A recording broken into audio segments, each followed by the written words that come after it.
Let me get my intro here. Hi, guys. It's Michael, and welcome to the Cat Chat. Today, we're going to be talking with Pam and Jenny, just kind of shooting the shit, just kind of breaking it down for the feline wellness here, and just kind of going over what we've talked about in the past and just see what's on our mind today. And if you guys are joining us, please feel free to give us a question in the chat box, and we'd be happy to bring the question up and answer it. And so with that, I want to say hello to Pam. Hello, Pam. How are you? I'm good. How are you? Good. How was That's your good. week? How's your weekend? It was busy, but it was productive. It was a productive weekend. You Was it know? good? Yeah. Yeah. Yeah. And Jenny, yours? How are you? How are you doing? It was a good weekend. I celebrated my 46th birthday on Friday. Yay! Happy Yay! birthday. That's Thank you. awesome. So, are you a Gemini? No, Taurus. So you're when? Gemini is like the 21st. Okay. Yeah, I knew it was coming up because I'm a Gemini. I'm next month. So Okay. I was like, oh, interesting. Pam, what are you? Sagittarius. I'm a December baby. Well, that's funny. You know, I like December babies. Those are cool. Yeah. A lot of my friends are that. Yeah. Question for you. While we were talking about that, do you ever get into like the horoscope side of energy with your cats? You guys? Not with my cats, but I have.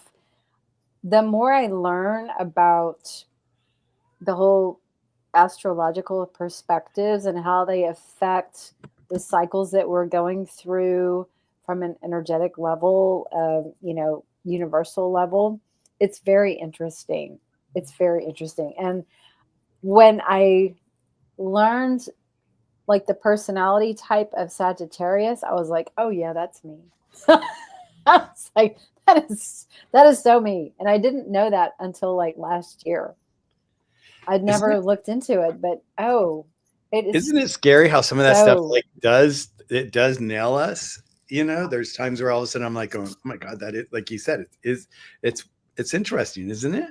Yes, it is. And I've never thought about looking into that like for my cat's birthdays to see what sign they fall under, because that actually might make a lot of sense when you look at some of the personality types, you know? Yeah, well, that's what I'm saying. Because, like, you know, there's like, I just know that there's certain signs like cancers. I don't know what it is with cancers. I just don't get along with it. Just we don't You don't jive. we just don't align. I guess Yeah. you know. And so yeah, so I bet you it's the same with our pets. I've never thought about it until just now talking about this. What do you think about it, Jenny? Ironically, all the cats that I've ever had have been Leos. Stop. I figured that out maybe like 10 years ago and was like, whoa, that's crazy.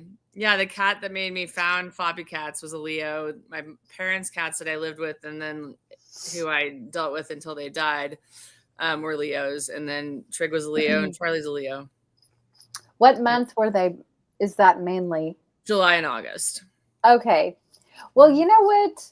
A lot of my cats that I've had were July or August as well, but I think it has to do with breeding seasons that breeders choose for some reason. Like, I don't know. I'm not a breeder, so I don't know how they do these things. But like, it seems like whenever I was looking for kittens, if it was during the fall or winter, like, oh no, we don't have any kittens right now.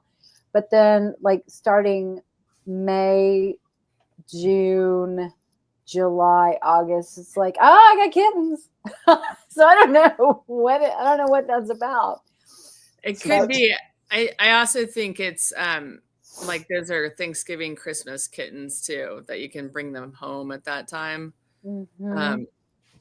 So maybe that's why. But yeah, I don't know. I'm sitting here laughing because here we're talking about signs, and all of a sudden I'm like, I don't know which sign do I get along with, and all of a sudden, you know, I'm like Cancer. Then all of a sudden Amanda's like, I'm Cancer here. Oh no, I'm a Cancer. You see her in the messages here. I saw that. I'm like going, oh no. He's walking back everything he said. I'm walking back. I love Cancer. No, I think I just say it. I need a hat. I think I just say it because I think out of all the signs, it's my dad's sign and we just don't get along. So I guess I pull that out of my, just to kind of have a conversation about it. So Amanda, I love you. So don't take it personally. That's funny. Yeah, it is funny. It just goes to show you, stick your foot in your mouth before you can, Yeah. That's something I like to do. Oh my God. So that's funny. So all Leos, huh? Yeah. Yeah. Rags was born at 8/8, which 8's my favorite number. And then Camus 8/15, Murphy 8/20, Trig 8/19, and then really? Trig was 8/19? Mm-hmm. That was my soul cat's birthday. Oh, really? Hershey 8/19. Oh. Mm-hmm. August was a good month. It is. And Charlie's July 23rd. Oh, that's funny because Gunner is June 24th, and Aylin is July 31st, I think. And the girls were March 5th and 10th. So different breeders, different. Yeah. I don't know. It's interesting. So you mentioned this breeding season for cats. What is that? I don't even know that if that's a thing. I don't even know that that's a thing. But just in the past, whenever I was looking for kittens, no one had any, but they would tell me, "Oh, I should have it, a litter sometime in June or July or whatever." I don't know if it was just those particular breeders, but cats can be born every day. There is kitten season though, like if they're feral cats or whatever, because you see all that rescue stuff on Facebook. Yep. Which unfortunately I'm not very in tune with, but that is. I have to ask that question. I'm going to have to ask that question somewhere. Ask ChatGPT what it says. Yeah, that's exactly where I was going next. I'm going to go. Okay, let's say. Let me go chat, and then we go here, and then let's go here. Stop. Is there a cat season? It seems to be like, I know they say kitten season. Maybe it's just like springtime is more prevalent for. It says yes, cats do have mating season depending on the climate and whether the cat is indoor or outdoor. Okay. So mating season, there's estrus cycle typically starts late winter, early spring, and continue throughout fall. Mm-hmm. And then that's mating season. And each heat cycle is 4 to 10 days. And male, that's funny. So that's usually when it's funny. It's females really, they dictate the season because males just wait for them to get in heat. That makes a lot of sense. And if you think about it, like from when you look at growth seasons for plants, falls when everything is kind of dying and going into hibernation and leaves falling and trees are bare and it's cold ground. So it's kind of like this hibernation season, and then early spring, it's like things start to come alive again, right? It's like this rebirth, this renewal, this, even April 1st is really the first day of the year, not January 1st. So it's just interesting how animals kind of follow that same season. And if you think about it, if you're a pregnant mama, you wouldn't really want to be having kittens in January when it's freezing outside. If you're an outside cat, you would want to wait until it's warmer, weather conducive to raising babies if you're in an outdoor environment. So I think there's something really innately wise about the whole breeding season, mating season, whatever the cats go through. I'm fascinated by it right now. I'm like going, God, is there a cat doula that we need to be talking to? Maybe so. Oh my God. That is really interesting. Isn't that funny? God, you guys, I'm starting a new art project. I love just breaking into a conversation, right? And I was at the hardware store and I saw these two guys there, and they were both holding a little Chihuahua each, right? And Oh, one had a big collar, one of those air-filled collars around it. And I walked up to them. sure. You know, whenever I see pets, I can't help myself. I drive Surge nuts because I'm always like, pets. Oh my God, here's my card. Let me show you my you know. And he's like, Michael, and I'm like, no, people need to know about it, because if they don't know about it, how are they going to like know that there's a different option, right? And so I definitely ran up to these boys really quick and started talking to them about their dogs, and I was like, and I couldn't tell if they were old or they were young, you know, and they were just both babies. They were both like, Oh, they were both babies. And you know, it was like, it's one of those things where I'm just like, ugh, I wish I would have got to them sooner, you know, because they were both males and they both got neutered right away, ugh. you know. And it just killed me when I heard, and it just killed me when I heard that about them, because I'm like, when did you get them neutered? They go, oh, right away, right when, you know, the breeder told us to, right away. And I'm like, and I didn't want to bring up what what we talk about, like, you know, the testosterone helps them, and I just left it alone. And then all of a sudden I looked at and since they were babies, I looked at the other one, because at first I thought they needed Forever Young because the way they look, because the one was just like in the collar was like this, and I'm like, oh my God, what's going on with her? So I said, what's going on with him? And he goes, they were just chasing each other, and one flew off the sofa and went like this and broke both front legs. Oh, that's awful. $20,000. Oh. Thank God they had gotten insurance, and it kicked in 4 days prior to her breaking her legs. Oh my goodness. That's so lucky. How old is she? Or how old was he? The puppy?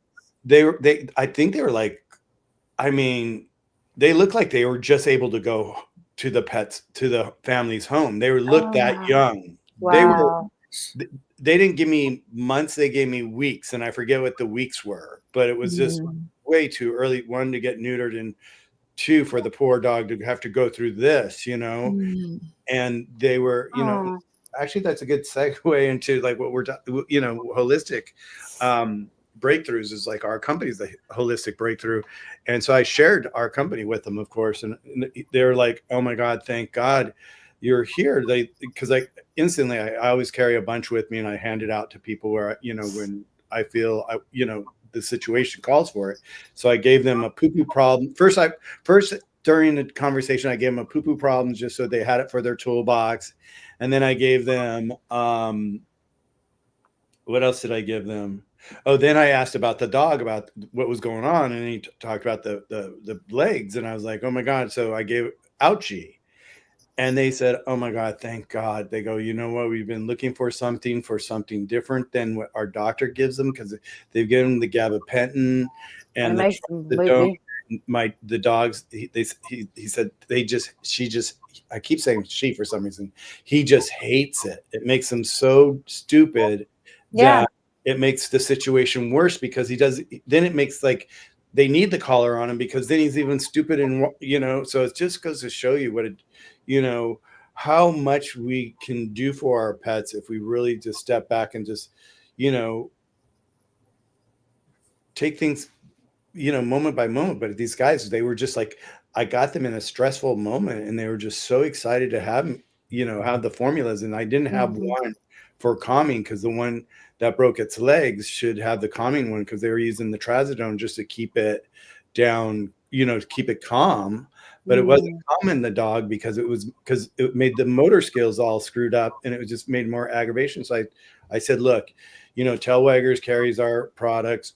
They go, oh my God, we've seen it. In fact, now that you said that, we've seen your product at Tailwaggers. I said, go get No More Drama. And so they went and got No More Drama and sent me a message, said thank you. But yeah, no, yeah. Can you believe that poor dog? Just both legs.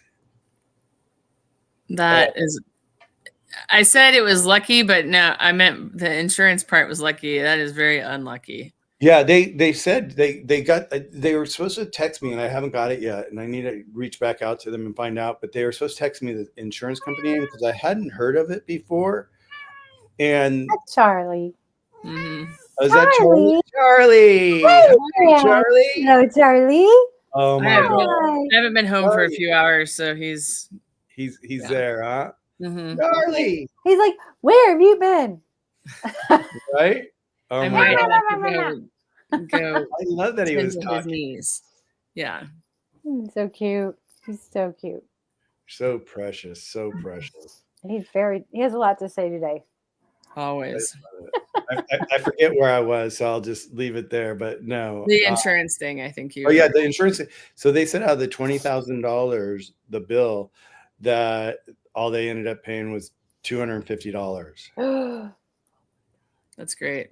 Yeah, and this insurance had like this lifetime total that their policy went to. It was like crazy. It was something like $2 million wow of incidents it would cover in the lifetime of a pet. And I'm like, well, that's a lot of pet stuff going on, so it was well, like, here's the downside of pet insurance. Sometimes you have to read the fine print. It will have specific conditions that you have to meet. So in some cases, they might say you have to stay up on your annual vaccinations, and you have to stay up on, XYZ treatments, or, whatever it is, depending who's insuring them. So I tell people, because I've read a few horror stories online on our Holistic Cats Facebook group, that people have been basically held medically hostage by their insurance company because they don't want to fall under all the rules that Banfield has in order for their insurance to pay out. And they're like, I don't want to go get my cat vaccinated every year or whatever. You know what I'm saying? So it's like, yeah, that's horrible. I mean, yes, it's a blessing to have insurance if it covers stuff, but you just have to be careful, because you don't want to be held hostage to do certain things that don't align with you and how you want to raise your cats if you get that insurance. So just read the fine print, people. Do you guys have insurance on yours at all? I do not. And Jenny's like, oh yes, anything and everything I can have, I've got. She's got a bulletproof vest for him when he goes outside. I wish. My sister adopted 2 rehomed ragdoll cats, and their owner had health insurance. And I think my cats were like 5, maybe, when she got her cats. And that timing isn't right, but whatever. Her cats are younger than mine. And she got them when they were like 1 and 2 or something like that. Mm-hmm. And the previous owner said, do you want me to transfer ownership? And so my sister asked me, should I do it? And I was like, I don't know. Our vet at the time was like, find out what the premium would be and put that away in a savings account. And then if you need it, you have it. If you don't need it, you still have it. And I don't know why, but she went ahead and decided to keep it. And lucky that she did, because one of those cats that she has, she's still alive, ended up having a benign tumor explode, and like basically her insides were leaking into her abdominal area. And she had emergency surgery at 3 a.m. that cost $10,000. And my sister has Healthy Paws for her, and it was Healthy Paws that covered that. She ended up paying $1,000, and Addie's still alive, which is great. And so that whole experience, and it was in the summer, so I was walking around the area outside with my sister at 3 a.m. when that was happening, and I was like, I think it's time to get it for Charlie and Trig. And literally, I got Nationwide, and Charlie's insured through Nationwide, and Trig was too. But I mean, like Trig's whole death debacle a year ago was $8,000. And they covered 90% of that. So it takes I mean, Pam has the tools not to need that kind of stuff, but I don't. So it really is dependent on like what you feel comfortable with. Mm-hmm. I think I'll always probably have it, but Nationwide has actually been dropping a bunch of people. They just dropped my sister because she had Nationwide for her other cat, and they dropped my mom just here recently. I don't know why they do it, but knock wood, haven't dropped me. Yeah. That's so weird. They didn't give them a reason, or they just didn't tell you? They haven't, but I mean, I've heard it across the board. Like they dropped my aunt who lives in Missouri. We're all Kansas. And then another gal like in Indiana. So it seemed like it has to do, insurance coverage has a lot to do with your state. So like if you had Charlie in Texas, the premium might be different than it is in Kansas. Yeah. How's your hair? Should we take you? It's a mess. I don't know what happened. It's like I don't know. It's like a total mess today. I'm like, I haven't looked at I've been working like and sweating and doing all this, and I'm like looking at myself. I'm like, oh my God, I need to go get a hat. I think you look cute. You look hip. I look hip. Yeah. Is that what it is? Is that the look? Is that going to help me? Maybe. Okay. Yeah, I think so. Okay. So Banfield isn't one I'd ever do though, because it's a PetSmart. It's only available in PetSmart. What's been very cool about Nationwide is they've covered ozone therapy, acupuncture, like all this alternative stuff. They actually are covering a homeopathy. The homeopath that I'm working with, they're covering that. So that's awesome. Yeah. Which one is doing that? Nationwide. Does the homeopathic vet have to accept insurance, or does the insurance company reimburse you? Yeah, the insurance company reimburses me, but I've actually found out, so it's all done through me, but in working with so many like alternative vets that I have with Charlie, I found out Nationwide actually contacts them. So even though I'm submitting the invoice from the vet, they will contact the vet and say, is this legitimate? Did you see this cat? And so it's pretty fascinating to me. Like, I guess people must forge that stuff or something. Well, you saw that. It's like, I know her by Karen, Abuse of Scientology. She was saying that her vet in Switzerland was a holistic vet and told how to get around it. So there's little ways of getting around all that stuff. If you have a good vet that will teach you how, that's awesome. Right. Yeah. Because that would be, I mean, the fact that they're like what you're saying earlier, Pam, about like them holding them hostage for them to have their vaccines and all that, they're forcing people to do things outside of what they would want to do normally. That's wrong to me. That's wrong. I agree. It's just, that's why I tell people you have to read the fine print and you have to really know what you're signing off on and make sure it aligns with you. And if not, don't feel like you have to make that decision right then and there. Just take some time, separate yourself from the situation and pray about it, think about it, let the universe bring you another option, keep researching, whatever it is you feel like you need to do in order to feel good about your decision. Maybe it just wasn't that company that wasn't the right fit for you, Yeah, here she's saying, he said to put eucalyptus on the vaccine site as soon as I got home. Oh, where he got vaccinated? I'm a little confused. Do you guys get that? I think that's what she meant about the holistic vet being a way around it. Maybe it was referring to vaccines and not to insurance. Yes. Maybe. Okay. There you go. Okay.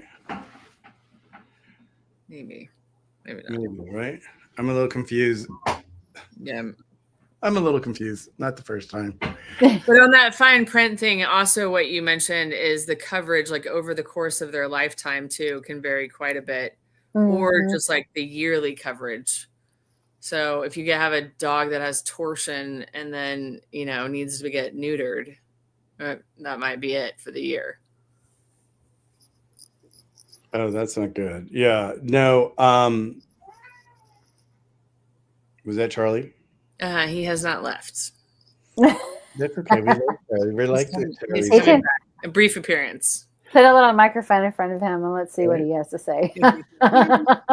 He looks good. He looks Charlie, healthy. come back. Yes, he actually needs a bit of Pam's help. Pam's going to work on Charlie. I am. I think tomorrow. Yay. What's going on with Charlie? I'm just going to do a little energy session on him. Yes. I'm not sure, but he might have gotten into something outside, like a parasite or bacteria. It's been, he got into something last year in August, and he just stopped eating. He was on raw. He stopped eating anything that wasn't freeze dried. And this is not that bad, but I fear that it could get that bad. And so I'm trying to nip it in the bud now. Before, which is smart. Yeah. But I have no idea. I asked the pendulum. I don't totally trust the pendulum on this sort of thing because of my lack of experience with it, but it said a parasite. So we'll see. Pam will know. Well, I wonder if it's a parasite toxin. Oh, and fleas?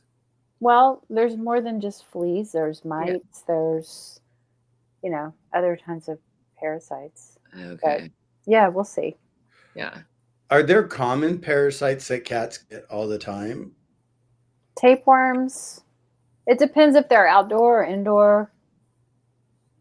Like if they live around the farm, you're probably going to get hookworms or roundworms a lot because that's real common in farm, animals and things like that. If there's fleas and ticks in the environment, then they could get that. If they're real prevalent to have fleas, then they could get tapeworms. So it just really depends. But I'd say those are probably the most common.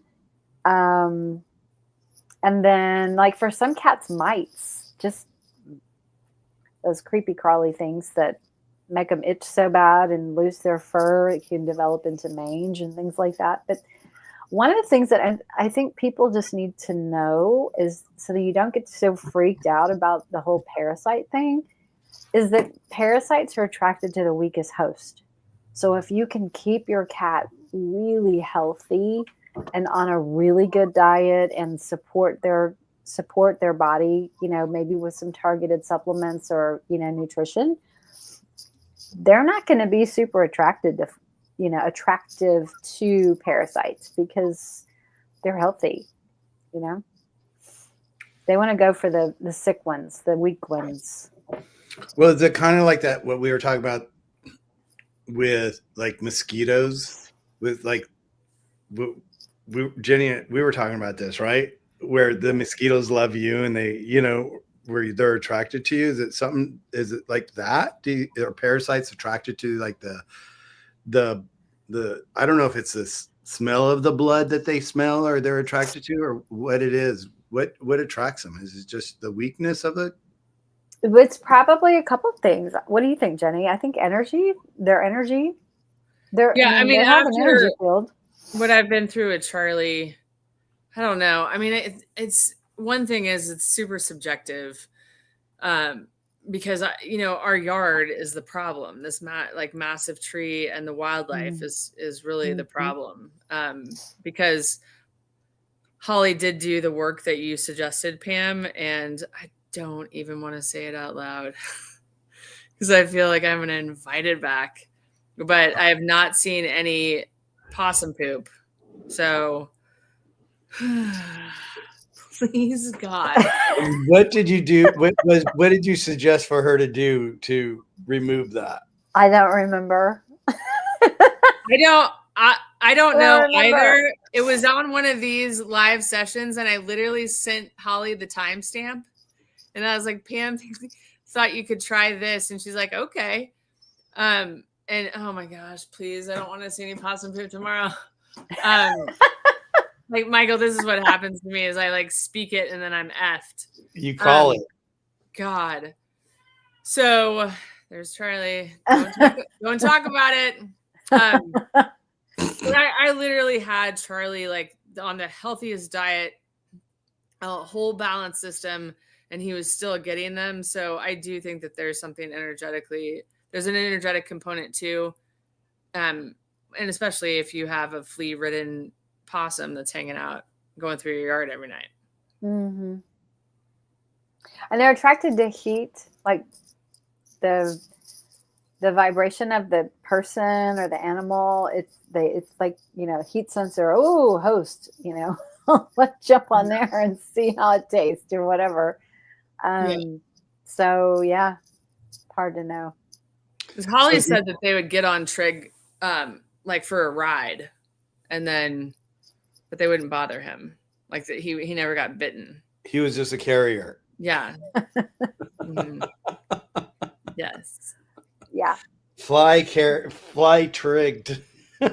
Yes. Right? Yes. Well, so he brought him in for Charlie to enjoy. No. But Pam, Amanda, I think it was Amanda. Yeah. Ask, can you explain how a remote energy session goes? And I was thinking about that when I was like grabbing water before we hopped on. I was like, oh, well, if we run out of topics, we could talk about how, like, what do you do? What you're going to do with Charlie isn't exactly how you start out, because Charlie's already a client. Right. But in general, just first of all, one of the things people have to understand is that energy is not limited by time and space. Those are temporal restrictions that we put on things so that we can kind of relate to things a little bit better. But when you're dealing with energy is frequency. And everybody has, let me back up. Everybody has their own, vibration. You have an energy field around you. It's called a torus field. It kind of looks like a figure 8, and it's constantly moving. And so we all have this energy field around us, and pets do too. And so because energy isn't limited by time and space, this is part of quantum physics and quantum coherence and quantum entanglement. I can influence like through intention, because we're all connected on this energy field. If you think about it like a big spider web, okay, or a net, and I'm at one point on that net, and then there's little lines of communication that go over here to where Michael is, and then there's another line. There's lines. It's like highways go in every direction, and we can connect to each other through these little pathways and highways of frequencies. We don't have to be right next to each other. We're still connected energetically on this layout, if you will, in the quantum field.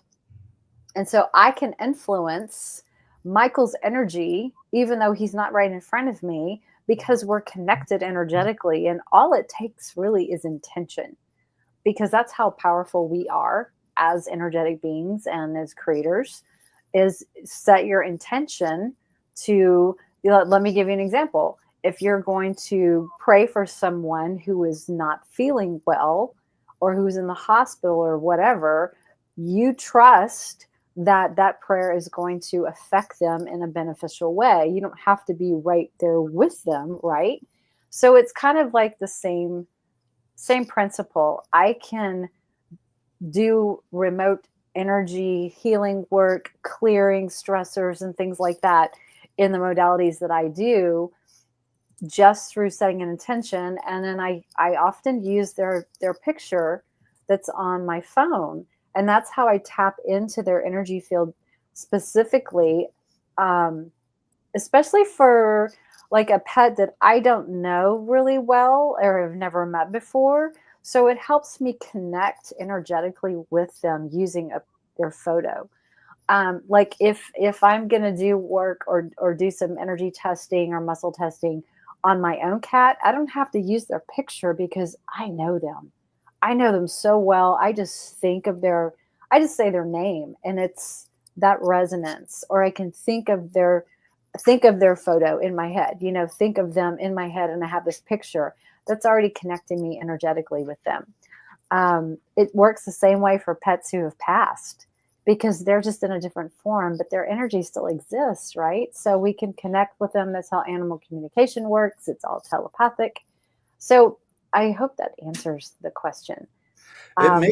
It makes sense, because I've worked with Liz, and I don't know her last name, but she's got her podcast is Talking with Dogs, and she's a communicator, animal communicator, and it's usually after the pet has passed.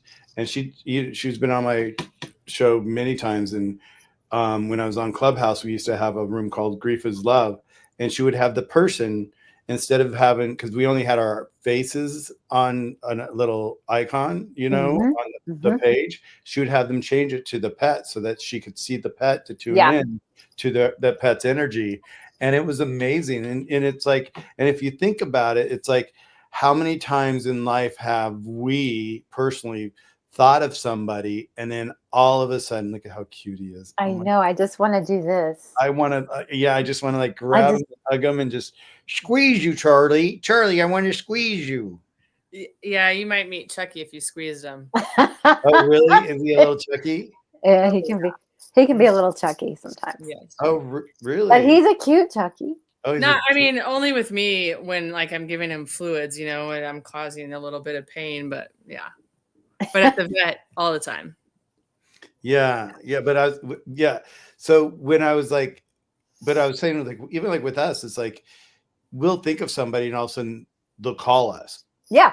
Out of the blue, or you'll be thinking, like, it happens to me all the time. I'll be thinking of someone, and all of a sudden I'll be somewhere, and also I'll run into that person, and I haven't seen this person in like 5-6 years, and I'm like, I was just thinking of you the other day. So yeah, energy is like, and I love, like, for me, it's like my mind is very visual. And like when you were talking about the spider web first, and then you went to the net, I totally love the spider web, because the spider web's so flimsy and so light that if you do touch it over here, it immediately feels the vibration over here. Yes, the vibration, and that's how the spiders get its food. It's like they feel that vibration, and they run for the attack. Yeah, when something gets trapped in it. It's very interesting. Somebody says over here, I would think even nearby neighbors can affect the vibrational energy. Sure. If they are constantly playing loud music and causing commotions outside, and you can't sleep at night, well, yeah, that's a very negative vibrational frequency coming from next door. And absolutely, if you want to check it out, how does it make you feel? Are they affecting your energy? Are you completely neutral and not even, bothered by it? Are you like hyper focused and angry? Because that's just the easiest way to check, how does it make you feel? If you're like, what are you talking about? I don't even notice anything. Well, then it's not affecting you. But if it is, that's proof right there. So yes, it can affect everything in your environment, can affect you, your pets. Everything is energy. I'm like, Amanda, I'm sending it your way right now. You see her little comment? Yeah. No, I totally agree with that. I mean, we have a neighbor, thinking I'm whispering now. We have a neighbor downstairs. I started to whisper. Oh my God. They're probably not watching. Not watching or listening, But her energy is like, I don't know. She's like, I don't know if it's a gay thing with her, or if it's just, we are loud, because we don't stop, we're moving all the time up here, in our place, and we have hardwood floors. So I can only imagine what it is downstairs. Like. And yeah, so she said, she actually texted me. She texts me all the time, which is, you're like, careful about giving your neighbor your telephone number, Mm-hmm. She'd be like, Michael, what are you guys up there right now banging around? It's 11:30 in the night. And I'm like, we're having sex. Be careful what you ask. She was like, yeah, right. It's like, oops. Like I would really pick up the phone to answer a buzz by we're having sex, you know? Right. Right?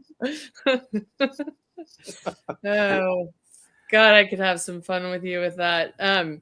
Oh, I'm holding back. Believe me, I'm holding back so much tonight. I don't know what's gotten into me tonight, but you've said a couple of things that I was like, it's like, okay, we were talking about insurance, right? And we're talking about your sister's cat, your you know, her insurance counselor and all that, and then then your your aunt's cat insurance got canceled, but you didn't say your mom's cat's insurance got canceled, and you said my mom's insurance got canceled. And I can't say what I was gonna say.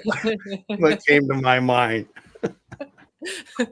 I was like, I have to say it, but should I say it? You guys, no, it's horrible. It's up to you if you want to hear it again. Oh no, yeah, it's not. Yeah, it's not for. I was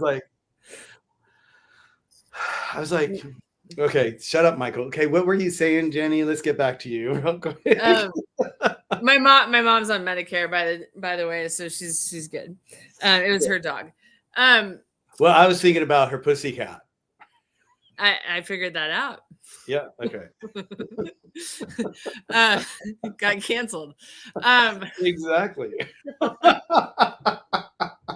Oh, sorry, Mom.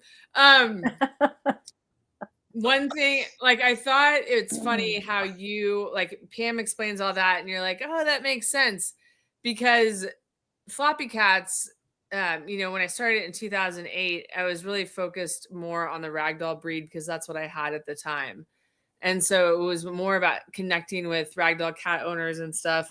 And then the more you learn about cats and everything that, you keep bringing up, Michael, about food and vaccines and all that kind of stuff, my interest in what I want to put out there has shifted. Mm-hmm. So now when people come to me and they need help, I will refer them to Pam, especially if it's something that like their vet can't figure out or whatever. And I have had some folks come back to me and be like, Jenny, I'm religious and I don't know if I trust this energy stuff, or it's a little out there and I don't understand what she's doing. And I will say, I understand. There's nothing like anti-religion about it. Mm-hmm. But I feel like I've always been pretty intuitive, so I don't know if I can totally understand someone who's not, just because I've never walked in their shoes. Not that I am judging them for that, but it's hard when it's innate in me that I don't know if I'm making sense. So they don't, but you're like listening to, right? Okay. Yeah. Yeah, because there's that whole society that's like, oh, it's hocus pocus, it's da da da da. Yes. Yeah, and I'm like, listen, I've seen 2 cats completely transform from the work that she does. Like I can literally, like Pam will tell you, I plan on doing him today, and then I don't have my phone on me, and it's hours and hours later, and Charlie just mellows the F out, and I'm like, bet Pam's working. Go get my phone, and Pam is texting me, I'm getting started. And I'm like, damn, that's impressive. So it really, I don't, what I usually say is I don't really care how it works. I just know it does. And that's why I referred you to her. So I wanted to put that perspective out there in case people are listening and were like, what the hell are they talking about? No, go ahead. I want to hear what you have to say. Then I'll but I want to recommit to what you're saying too about with Pam. It's like, I haven't worked with Pam in the energy field and all that like you have with Charlie, but going back to Liz, in the very beginning, when I was doing the show and all of a sudden she came on and she told me what she did, I was like going, And I've always had energy in my life. My mom and I were just like, we felt it. We were thick. Our energy between us, we knew exactly what we were doing at all times. You know, she was just like, it was crazy. And that's where I just really learned to accept it and embrace it and just allow it. You know, I think a lot of people that come from spaces that don't have in the paradigm of their family, they don't allow it. They never have allowed it. They've never believed in it. So it gets passed down. And so they don't even allow the opportunity or the possibility to even look at it sometimes, to just take their own, you know, understanding of it or acknowledgement of whether for them it works or not. They go back to their paradigm and that they're stuck in that interpretation. But when I had Liz on the show, once, you know, someone may say, oh, you know, she guessed that, or twice, oh, she's, you know, that was just a fluke that she got it. But when it's show after after live, Monday night after Monday night, and you hear one show after another show after another show, and you hear her just nail it, you sit there and you're like, for me, there was no doubting whatsoever. And for anyone that would be in my room watching us, the people that were doubters, you know, because you could tell who they were with their comments or whatever, they pivot. And they started seeing, you couldn't help but even feel the energy that we were talking about that was being portrayed, you know, or being felt through what she was saying. So I just wanted to just like, you know, from my standpoint, just confirm that with all of us here is like, yeah, it's okay. If you don't believe it, you don't believe it. It's all right. We get it. It's all right. You know, there's some things that, you know, I may not like a certain type of food and I may never eat that food. That's okay. You know, we're not here to shame anybody in any area of anything, but it's like, you know, these conversations are so, especially, see, I love this because it's like, we're like in this space right here. These conversations are so important because it's so important to let people know that it's like, seriously, if you look,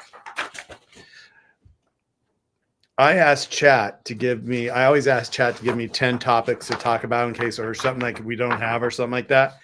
And, you know, and the live was on new upcoming, you know, awareness, you know, breakthroughs for cats, right?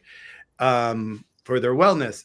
And of course, it pulled me up. Number one is Healthy Paws, you know, because it knows me most likely and it knows my product. But number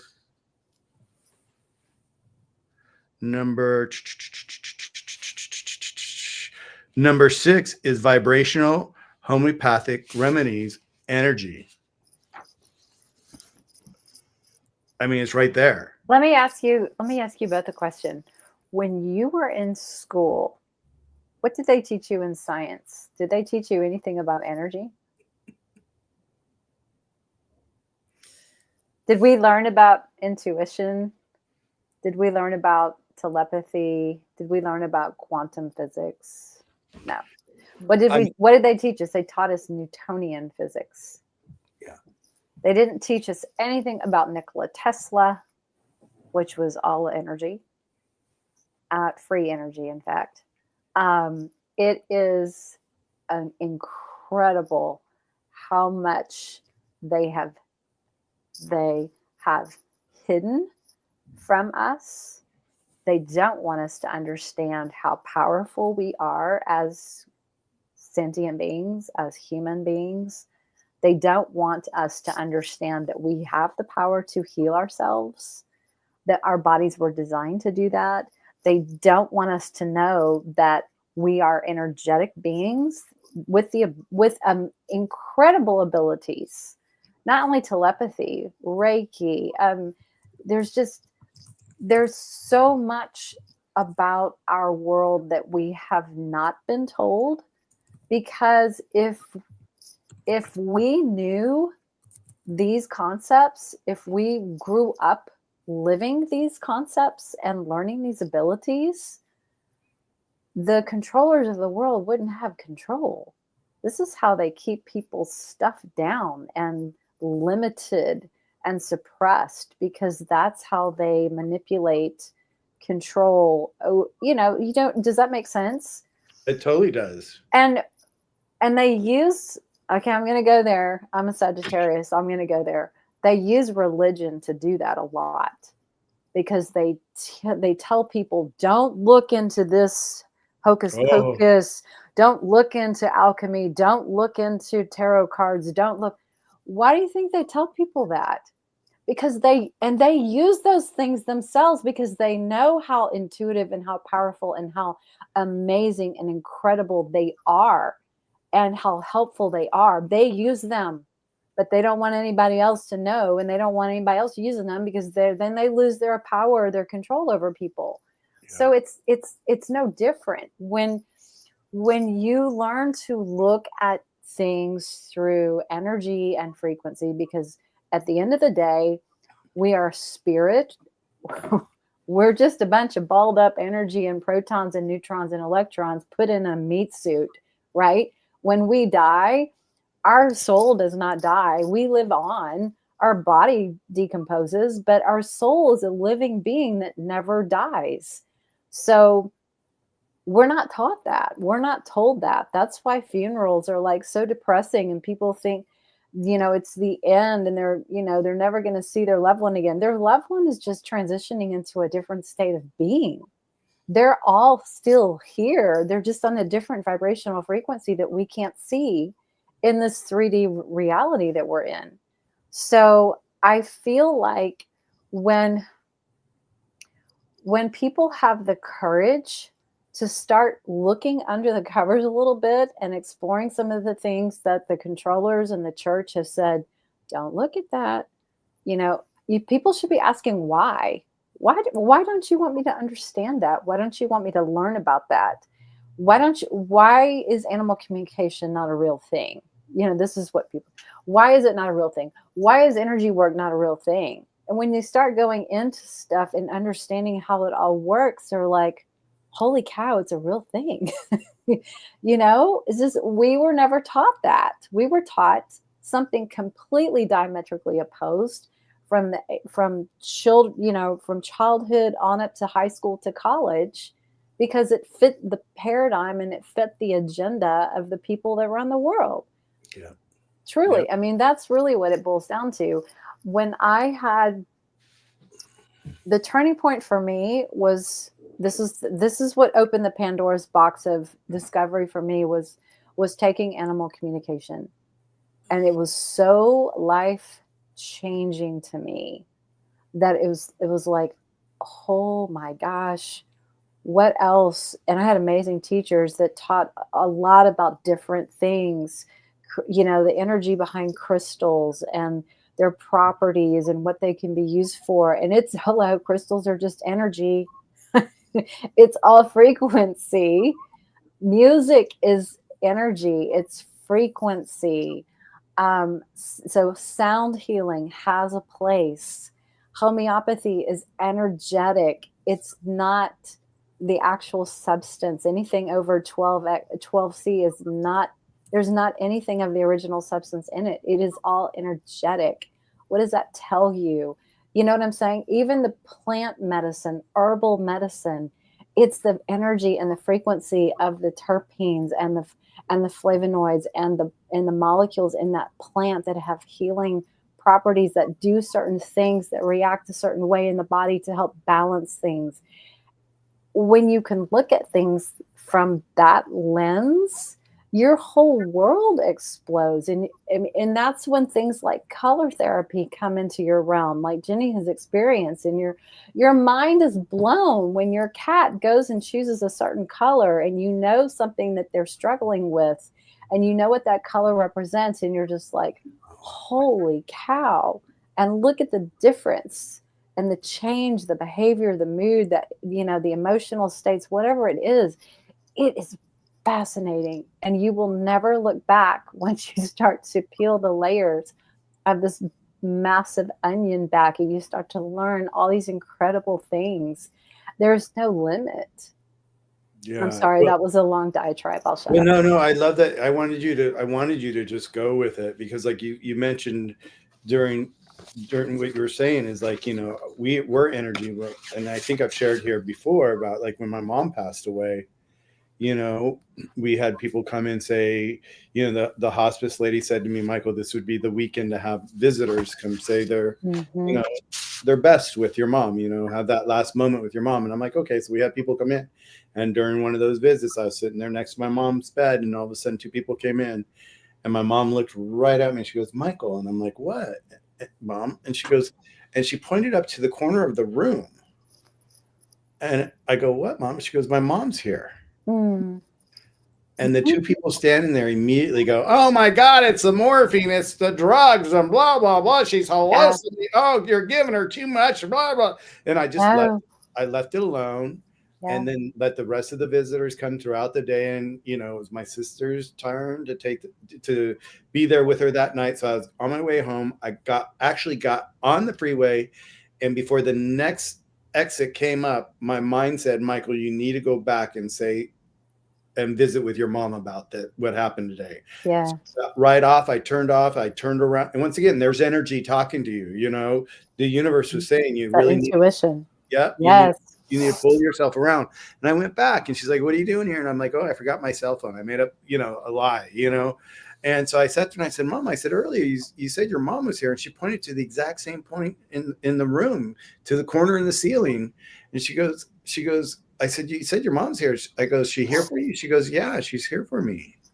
And I sat there and I said, well, give her a hug and a kiss and tell her I love her, and I'll see you guys on the other side.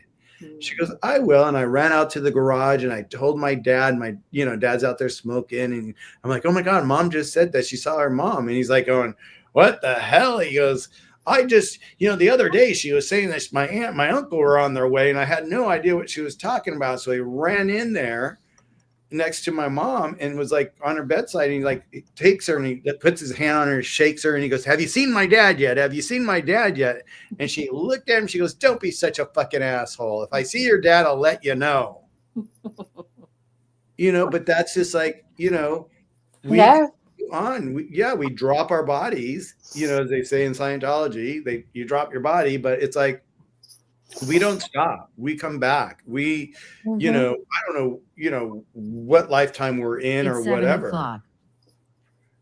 So it's like, so I totally agree. I have felt this since I've been a kid, and I think it was because my mom was so aware of energy and so, to it, at that moment. And, we were always about energy, and I grew up with it so much that I felt energy around me all the time. And it was just like, I love it. That's one thing I just truly enjoy is when I can live, go through my day and live part of my day through how I'm experiencing the energy of the day, and allowing the energy to carry me. Because like sometimes, you'll wake up or you'll start your day and you're like, well, do I go this way or do I go that way? Well, if you give up this way or that way and just let it be, the universe is going to take you the right direction because the energy is going to pull you in the right direction.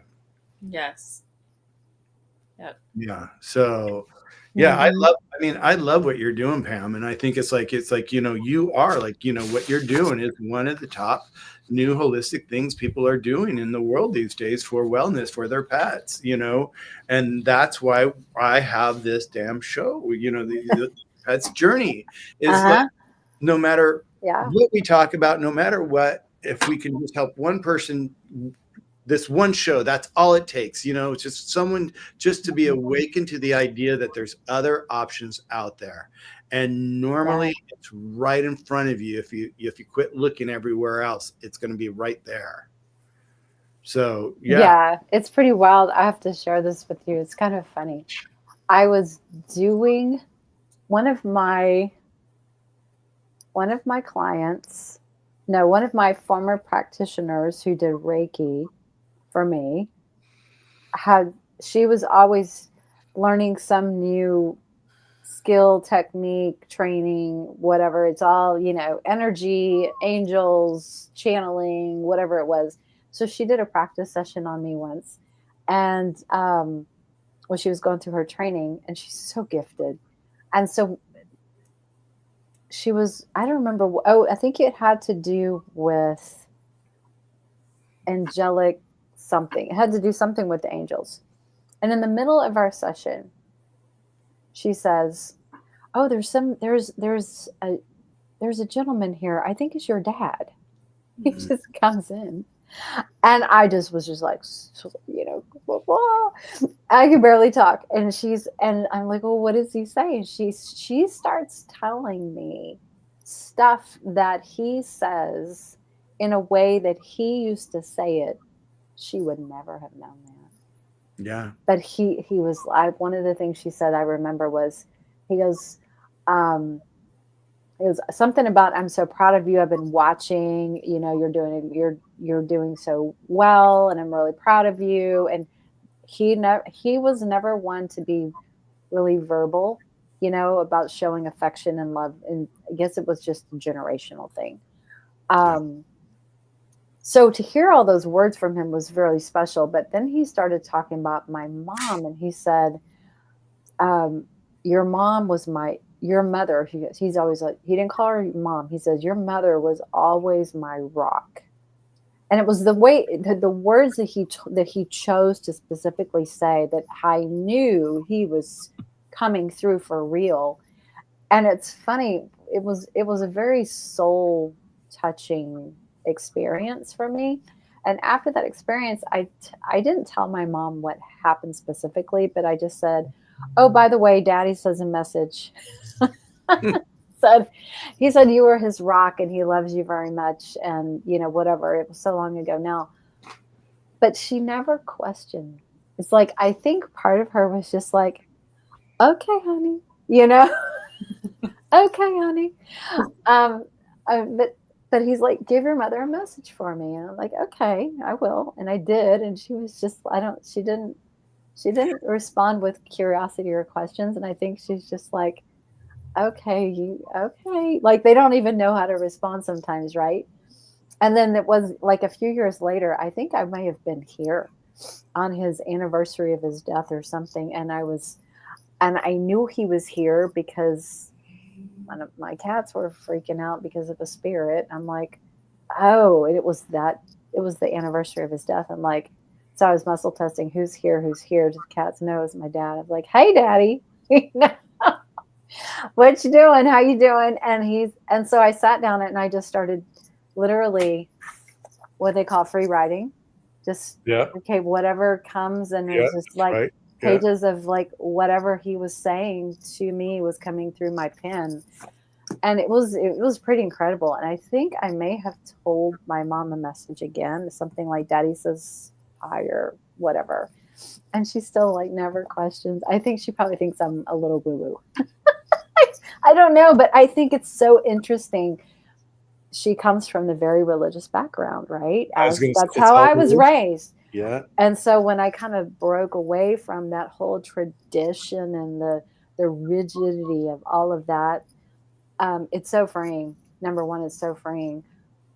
But I think there's probably a little bit of fear that from people that come from that background. It's that fear of the unknown that they are really afraid of, and learning that they can connect with their source, God, directly. You don't need an intermediary. It's right here, baby. You know what I'm saying? It's just so fascinating. And animals are the same way. They can come through and give us messages all the time and show us things and teach us things. And we have that same, like Amanda's saying, she was so connected to her cat. We all have that soul kitty. I think it was Rags, right, Jenny? Rags was yours. We all have that soul kitty that it's a heart connection that it never goes away. It's so incredible. And I think if people would be open-minded and just be open to explore, it's quantum science. It's a real thing. It's not woo-woo. It's actual scientifically based stuff. It's just fascinating.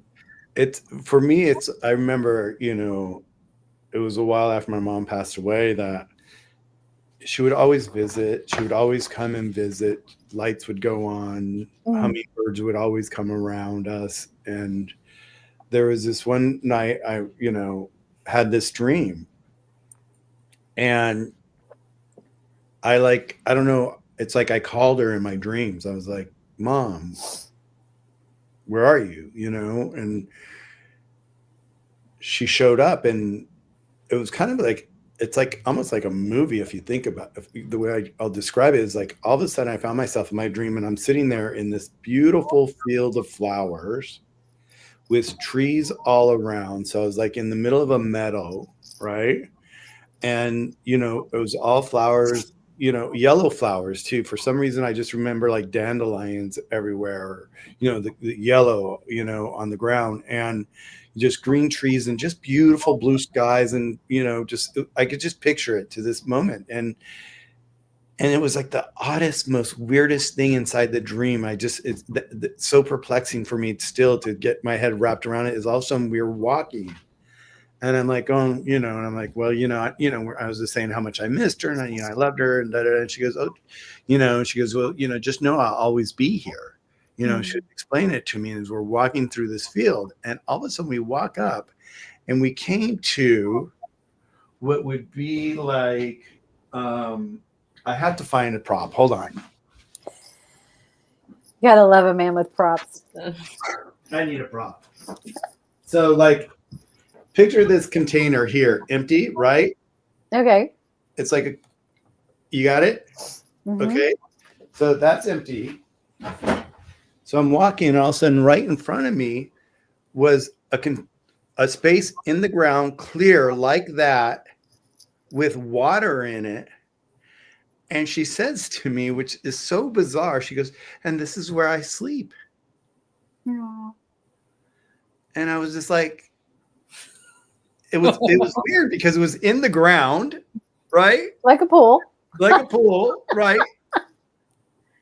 But it was like, I could see that it was crystal clear on the sides. And when you looked in, you didn't see dirt on the other side of the clear. You saw green, and you just saw the reflection of the exterior outdoors and all that. So it was almost like that clear box was above ground, but yet it was in ground. It's just so wild. Mm-hmm. When you really allow yourself to connect and have that happen in your life, and it happens all the time. Yeah. And if you see it all the time, I'm sure, Pam, when you wake up with your cats and you're just so connected with them and all that, you see it all the time. And Jenny, probably with Charlie, with all this work that you do, you could probably, you probably catch yourself seeing it sometimes when you least expect it. She's very intuitive, and she has been for a very long time. And you have a very special connection with, is it your grandfather who visits? Mm-hmm. Yeah. Yeah. Charlie is very aware of spirits. So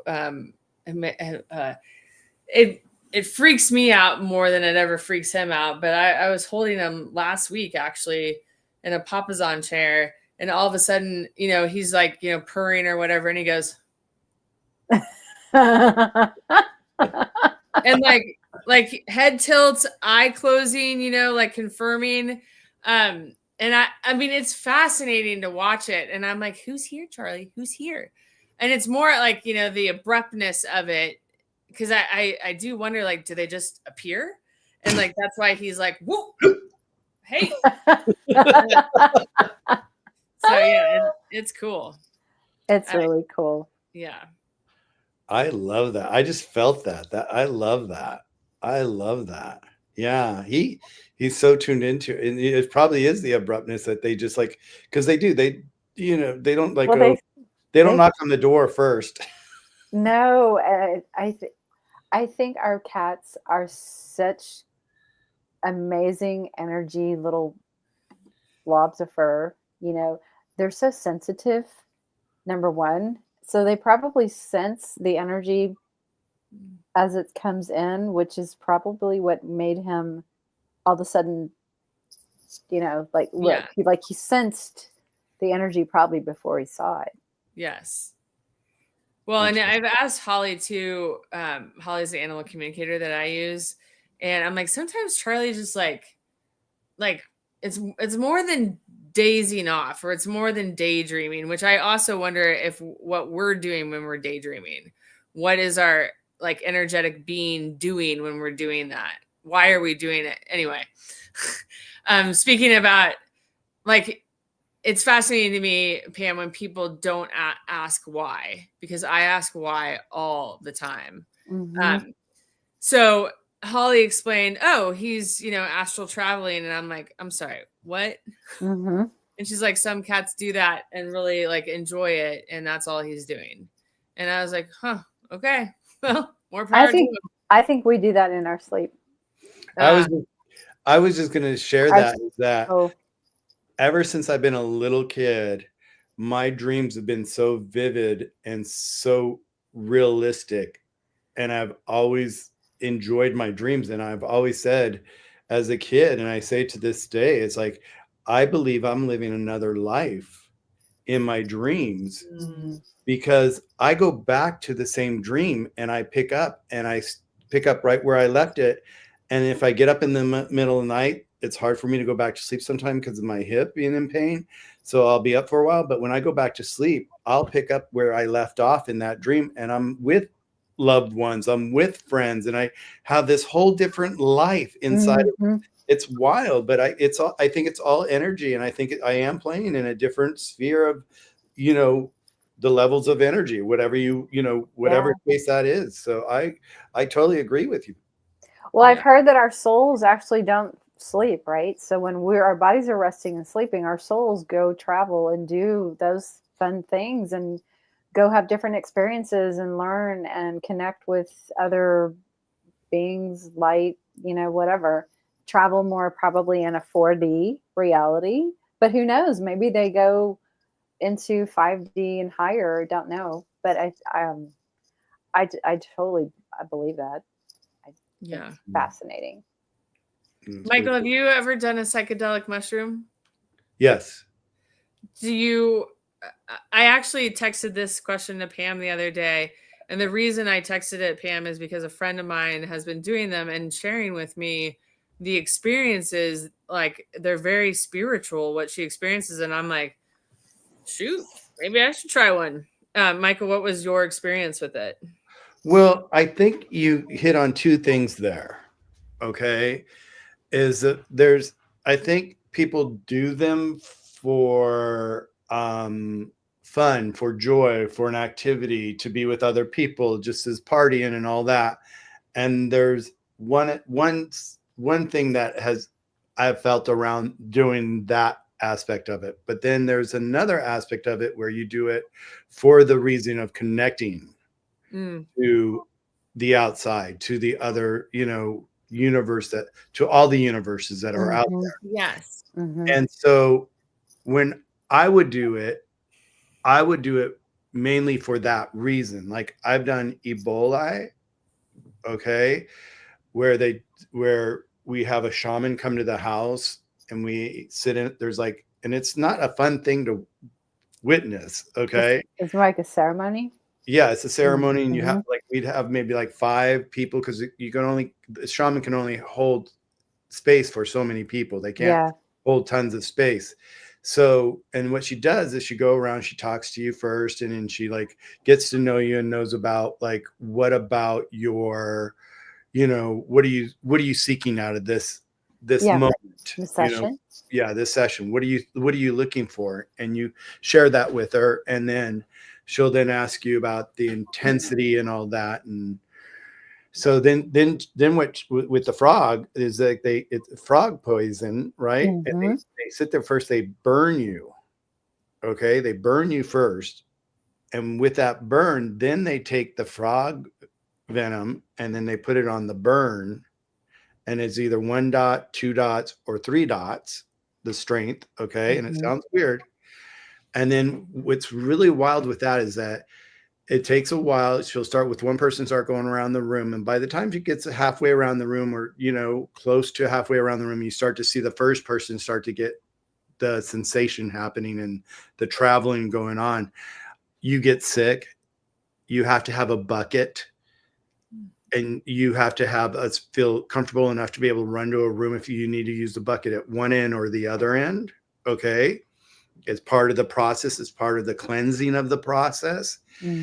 But when you're done with that process, your connection from what I've experienced, the connection to the outer world that we don't live in physically, is just unbelievable. And you walk away with such, it's kind of like detoxing almost. Mm-hmm. You know how when we're talking about detoxing metals out of our bodies or detoxing chemicals out of our body, it's really kind of detoxing your system in itself of just old junk energy and all that. And you're just kind of releasing all that shit back out to where it came from, whatever, and allowing the new stuff, the openness, you're opening up and allowing the new energy to come in. Now, when I was partying with it, it was just a fun thing. And it was very, for me, it was very sexual and very like, ooh, dancing and just, Burning Man, we did it at Burning Man and all that. And so it's like, so there's two different ways of doing it. And so both ways, the fun, the partying way is fun, but I personally like the real traveling intense and being there and actually visiting and just doing it for that reason. Yeah. Yes. That's my interest in it is, it's have you ever done it? No. Yeah, I mean, psychedelics are, the mushrooms nowadays, it's so easy to find nowadays. I've heard. Yes. Yeah. Well, because once again, it's like when I first started doing Healthy Paws and I started saying Eastern herbs to people for their pets, they're like, what are you talking about? Chinese herbs for my pet? What are you talking about? Right. And then once they start using them and start to see the effects, they're like, holy shit, of course, Chinese. So it's the same thing. So think of it like that for yourself. It's like, don't be afraid of it. Okay. Because like, if you walk into it with a fear around it, you're going to go into it and discover the fear in it. Yes. Okay? Yes. So that's why the shaman's there is to help you set your intention so that your intention is to be that of other than fear and the negative side of what you could come across. Because it could be a bad trip if you were thinking, if you're walking into thinking this is going to be awful, this is going to be horrible, you're already pulling in that energy before you even hit that transition of the mushroom high, so yeah. But I would not be afraid of it, if it's something that you are interested in doing. The shaman thing is that's Ebola, that's a whole different thing, and you need a shaman for it. But the mushrooms, a good thing to do for that is like you could choose a friend or some people to do it with, or you could do it by yourself. And if you do it by yourself, find a place that you like to be in, maybe outside of your house, maybe like if you like hiking or something like that. Don't go for a long hike, but you may not find your way home. Right. Well, you may just, you may not keep hiking, until you find yourself exhausted from hiking. You're like, oh, now I got to go where? Back? Where? No, but just like be in a positive, natural, space that's going to feed that, that is surrounded by that positive energy. So that's my 2 cents on it. What about you, Pam? Never done it. Do you have any interest, Pam? I haven't. And I don't know.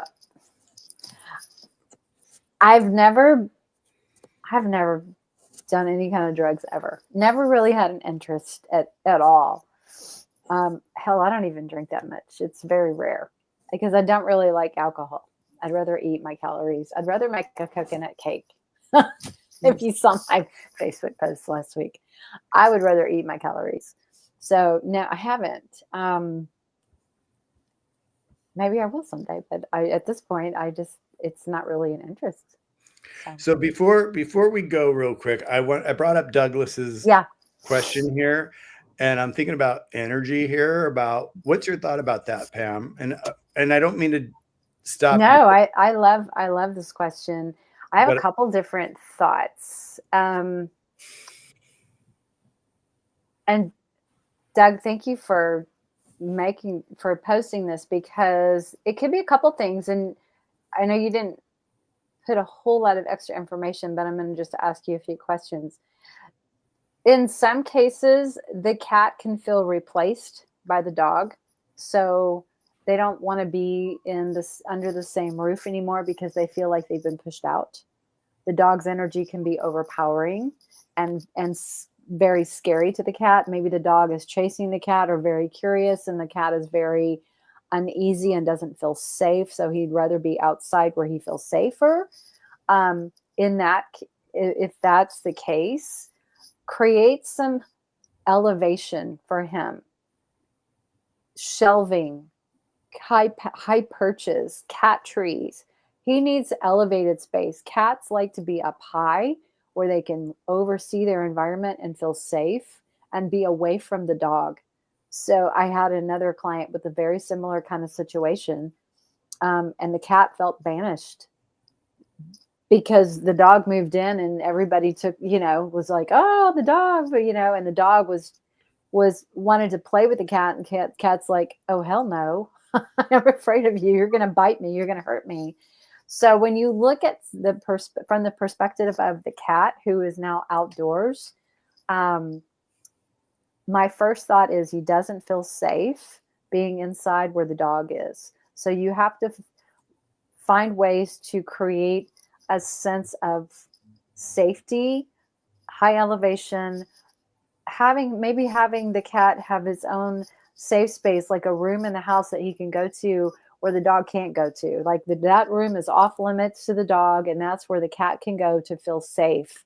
And maybe there wasn't a proper introduction time period to get them used to each other, in a controlled environment where the dog didn't dominate the situation and make the cat feel on defensive and on edge. Does that make sense? Do y'all have any other thoughts on that?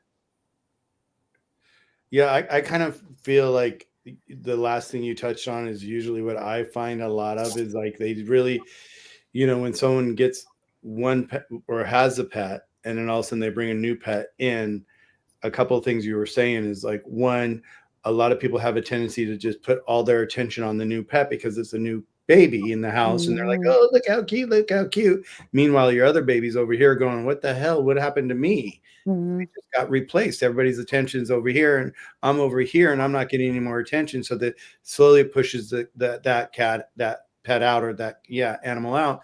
And the other thing is too, is that when you bring in a new pet, one of the things is you almost want to set the environment so it's a natural way for them to meet each other rather than like bring one in and say, oh, here you go. Look at Charlie,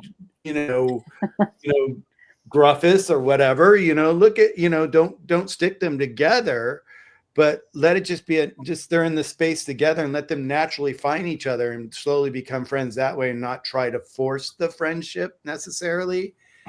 Let them find it so they feel safe, because like I think what Pam is saying is how I would feel is that he's outside and he feels fearful. Let's see what he's thinking about. So I've been thinking about the window. Go ahead. So here, what does it say? I've been thinking about closing my basement door and then luring my cat back into the basement. Yeah, the thing is, like, don't lure her.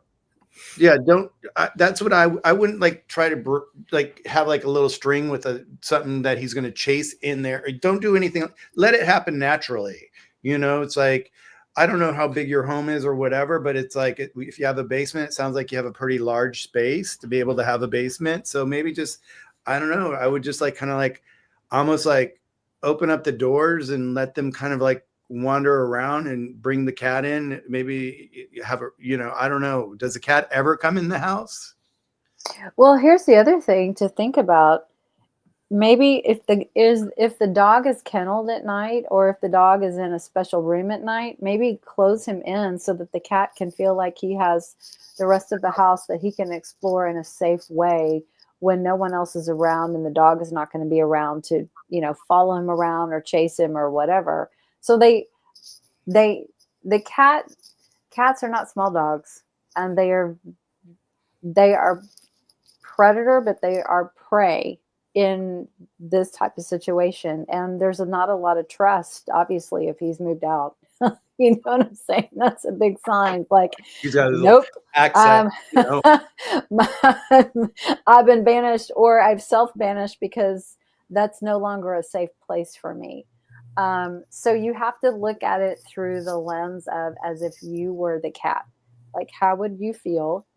And what can you do to make him feel safe and to get his space back? You know, even if it is in a time when the dog is sequestered and the cat has the ability to just roam around and feel like this is my house again on my terms, in a safe environment. So he says the cat no longer comes inside. It's not a problem now because she prefers to be outside in the summer.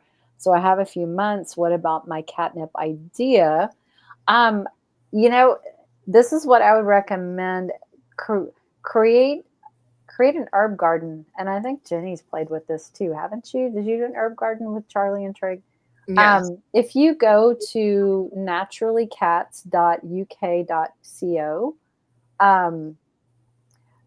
Julianne Thorne is amazing with herb gardens where you can lay out a little towel and you can put little piles of herbs for animals to self-select, and they'll go sniff, they'll sit on it, they might lick it, they might just smell it, and they are taking in all the terpenes and the molecules of that particular plant that have, going back to energy, that meets, you know, provide calmness, grounding things. You know, if you choose herbs that are very grounding and help them feel safe and secure, like valerian, like angelica root, yarrow, any root kind of chamomile is calming. Yeah, that could be one.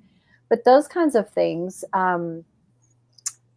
it just gives them a sense of security. And the color red, let's go back to color therapy. The color red and the color green. Red is very grounding. Green is very, provides a sense of security and calm. So you could put little color swatches, a dish towel, a t-shirt or whatever out, and let the cat just select to go sit on that color. And they're basically taking in that frequency, and that frequency has certain properties to help them feel safe or grounded. So it's fascinating to watch. But if you can come up with some ways for that cat to feel safe, so he does want to come back inside, because, I mean, he might like it right now, but what happens when the fall and the wintertime comes? You know, do you really want him outside all the time? The cat's probably going to want to come in and get warm. So starting now to look at things through the cat's eyes, see what you can do to start creating a safe environment for him to be able to come in. And if he wants to go out again, great. But just so that he knows that he's not banished, and it can be a safe space that they share. If that makes sense. Yeah. I agree. Those kind of comments are really hard because we don't know we don't know the whole story. Yeah, you don't know like what size the dog is, what size the cat is. Mm-hmm. You said another dog, so there's already an existing dog, I would think, a resident dog plus the new dog. What was her dynamic with that dog? Like, there's so many more questions that needed to be answered to understand that. Did that dog bring another energy with it? Does the house need a clearing? Is that dog standing at the entrance of the house when the cat's trying to come in? Like, oh man, that's a lot. It can be a little complicated. He says, "Thanks, guys. I just subbed." What does that mean? I don't know. Oh, he says, "I now have 9 dogs and 5 cats." Oh my God, Douglas, you have a zoo. Oh my gosh, love it. God bless you for taking in all these animals. Yes, but look at like the dynamics of the personalities and the energy. Yes. You know, because every pet's a little different. So honor their differences and what makes them unique and special. Oh, subscribe. Thank you. Oh, great. Yeah. I don't know what that means. Yeah, there's just, you have to look at each one as an individual. And you know what would be really fun, Doug, or Douglas, do an animal communication session and talk to your cat and talk to the new dog, or, you know, whoever you want to talk to. It would be very enlightening for you to hear what they have to say. Just saying. I love that idea. I mean, seriously, that's a Yeah. brilliant idea. I got some great ladies that work with me if you're interested. And yeah, it's mind-blowing. Mind-blowing. Yeah, it definitely is. Someone else had a question about, Amanda had a question about herbs that are toxic for Cats? cats. And I have a list of it's like lavender, chives, garlic, onion, tarragon, uh, pennyroyal, rue, and marijuana.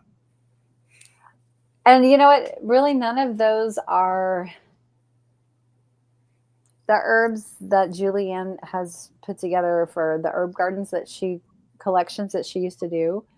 There's really none of those in there. Lavender might be one, but it's really rare that cats want to eat the herbs. They're really just, it's the smells that they're taking in. On some occasions, they might want to nibble something, like if it was catnip or maybe valerian or um, marshmallow root or something if it's going to help their tummy on some Right, to level. settle their stomach, right. They might nibble on it, but they're not going to eat a whole pile of herbs or anything like that.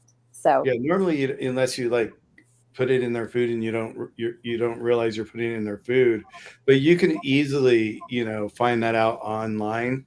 That was one of the things, like when Kyle went to his brother about his dog having allergies when he first started the whole process, is like he went back to his schooling and studied to make sure that no Eastern herbs were toxic. toxic. And I don't know if I have a list of those because they're not in our formulas for sure.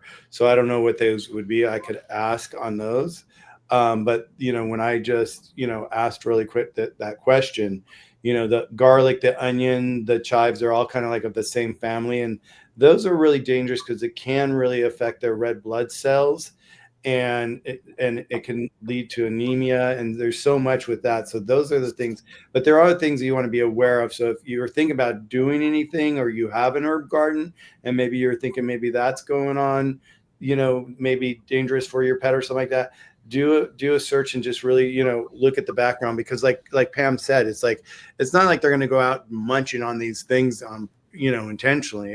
It'll be definitely likely an accident, and that's one of the things, like, too. It's like when we're talking, like, one of the things here, it says marijuana, cannabis. It's it creates really low blood pressure in pets sometimes, and it's like, and especially with smaller cats, that's why you want to be really careful. It's like, when people ask me about CBD all the time, it's like, it's okay if it's CBD, and it's done correctly and you do the right dosages and all that. It's great. It's, our bodies need it, our pets need it. But what happens is some of these companies with the CBDs, they'll put in the THC, and that's when it gets really dangerous for our pets, is that it just makes them lethargic, and really just it takes away their motor skills, so it can make it a dangerous environment for them. So that's why you just really want to be safe about that, and so I mean, those are the things that I know off the top of my head from doing what I do. Mm-hmm. I hope that it helps, Ms. Karen. Amanda, I had a holistic vet who's been a holistic vet for like 30 years suggest that I find an old sock and stuff it with organic lavender, dried lavender for Charlie, and just stick it. I actually stick it underneath the towel that has all the Keller therapy, and then it allows him to self-select. So that's another way.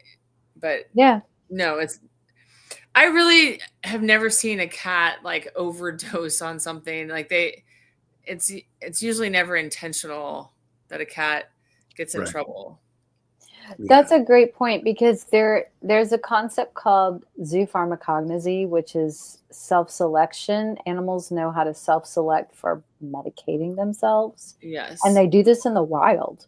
So if they need to expel parasites out of their body, they go eat certain types of plants. If they need microbiome support, or, like a probiotic stuff, they'll go eat clay. I mean, it's very interesting, but it's been scientifically, studied how they do this. So it's self-selection is zoopharmacognosy. So cats will go out and they will nibble on a certain plant because instinctively in their cellular memory, in their DNA, they have a history of using that plant on some level. So their body knows what they need when they need it. And so it's fascinating to go watch how that works. And I've seen it in action myself with my own cats. It's very interesting to see how it works and watch them go through that whole process. Yeah, because cats are pretty smart. They're when it comes to their food, they know what prey they're going after. They know what they're doing. So it's like that's why I was saying, like, unless you're feeding it to them in large doses, that's when it's going to really get toxic, because they're not going to really, like, if they bite into something and it doesn't work, if they'll know the moment they bite into it, usually that it's not right. It's like, no, that's not for me. And they'll spit it up, or, yeah, they'll do that face or like that little, right? Yeah. We're past our time, 7:30. I just wanted to let for you, Pam. I'm not going to my meeting tonight, so I'm not in a rush tonight, but I just wanted to go ahead. You ready to close out for the evening? Yeah, my girls are outside, so I need to go get them. Jenny, what about you? Are you ready to close out? Sure. I did want to mention Charlie gets garlic for flea control. So we've mentioned that before, but a lot of this stuff is like, yes, anything is going to be toxic if it's like, large amounts. Yeah, it's really about like unmanaged herb, consumption. That's that's I think we're really talking about here is like, it's like, but you see Amanda down here is like, that's why I'm confused. They'll eat chives and they might eat chocolate, and chocolate's not good for them. But no. Big dose. She says like she likes chocolate, they like chives. Oh, what?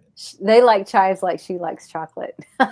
Oh, okay. Like I might eat chocolate. They go after it like she might eat go after chocolate. That's because it just says here, it says it can damage red blood cells and lead to anemia. So that's what it says. They're missing something. There's something about it that their diet. They're missing something. That's why they're going after that. So there's your homework to go figure out what that is. Yeah, there's your homework. Well, guys, thank you so much for joining us tonight. We're, I came up with this little cat chat night. I like the little term, so we'll maybe do more cat chats, because we never know where we're going to go. And I love, Jenny, and I wanted to jump to our friend real quick about his cat, Douglas. But I want to go back to you. Like, if you have a feeling that you want to do something like that and try it, don't be afraid. Just be aware, be knowledgeable. That's all. Yeah. My only fear is like where to source it from to know that it's going to be safe for me to ingest. Like, that's my only fear. But yeah, because my friend grew it. What's that? The friend that has done it, like, went ahead and grew it. Like, a lot of people do. Well, like, someone here just said, Amanda said, one of them said that, about microdosing, and a lot of people are doing that these days, where they're actually microdosing, and they wake up in the morning, instead of them taking other meds or whatever, they microdose the mushrooms, and it helps them with their day. And I've seen people in that microdose, and they just, it's a game changer for them. Yes. So don't be afraid of that. So I just wanted to get back to you real quick with that. Okay, guys, everybody in our stream, thank you guys so much. Douglas, thank you for coming out. Everybody else, Karen, Amanda, everybody else that's been here today, thank you so much for joining us as usual. We'll see you guys next week. Pam, Jenny, I adore you ladies. Thank you so much for your knowledge, your wisdom. You're very welcome. Thank y'all for coming. I mean, seriously, look at this hair. I don't know. I like your hair. I feel like I've gotten glimpses of you as a younger Michael tonight. Oh, really? Interesting. Have you been detoxing? What is in there? I wondered what was in there earlier. Surge, since Karen. Wait, no, not. Was it Karen? Not Karen. What was your friend's name that got on with? God, the vet. Me? Dr. Judy. Morgan? Dr. Judy. Since I was on with Dr. Judy, we've been on this health kick and just really eating. And so Serge has been looking up all these different recipes. He's actually got one water right now in the refrigerator that I don't like at all. It's got like garlic and ginger in it. It's very blood tasting, but it's really healthy for you. And then this one here is mint. And I don't know what all he puts in here, but I really like this. It's got lime, it's got ginger in it, it's got mint in it, and he's making all these really incredible, powerful drinks for us. And he actually makes 4 of these for me to drink a day. Oh my gosh. So you're going to the bathroom all the time too? I'm peeing all the time. Yes. But yeah, no. And yeah, so, and I do feel I just went today and I went last week. They're giving me shots in my hip right now to help with the pain and all that. And it is helping with the pain. So my distraction is not there. And so I feel more present as well. So yeah, you look younger to me tonight. Ooh, I like that, Yeah. It's hard. I'm telling you, it's work. So, well, everybody, thank you. Have a beautiful night, ladies. I will. Y'all too. Thank you. We'll see you next time. All the kitties and everybody, thank you in our chat. We'll see you guys next week. Have a beautiful weekend, and we will see you guys soon. I'm Michael, and we are out. Bye, y'all.